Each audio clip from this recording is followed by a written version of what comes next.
سلامونه خوږو لیدونکو، نن درته د واده په اړه ښکلی او مفیده ویډیو لرم. تمه ده ویډیو راسره تر پایه وګورئ.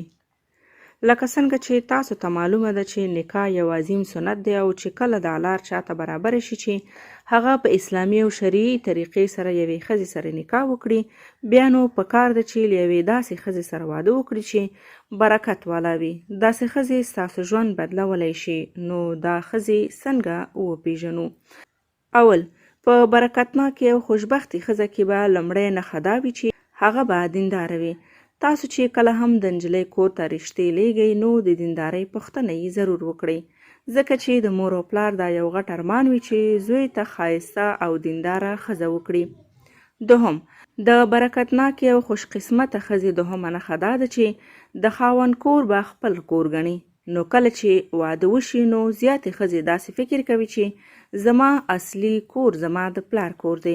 د خپل کور هره خبره وړه او غټه د پلار کره وړي او هلته مشورې اخلي، خو د خپل خاوند کور ته هغومره اهمیت نه ورکوي.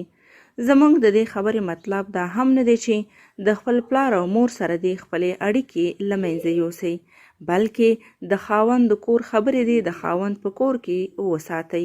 نو کومه ښځه چې د خاوند خیال ساتي هغه کور به ضرور آرامه او سکون کې وي. دا د بختورې ښځې یوه لویه نښه ده. درېیمه نښه چې برکت او ښه قسمت والا ښځه یې لري هغه دا ده چې د پردې ډېر خیال ساتي. قدرمنو، کوم انسان چې بې حیا وي او پرده نه کوي نو له هغې کورنۍ برکت تښتي، ځکه چې پرده کول د اسلام یو حکم دی او سړی هم باید ښځو ته په بد نظر ونه ګوري او نه ورسره د بد کار کوښښ وکړي. خو دلته موږ د ښځو په اړه خبره کوو چې کومه ښځه د پردې خیال ونه ساتي له هغې برکت هم تښتي او شیطان یې هم ملګری کیږي.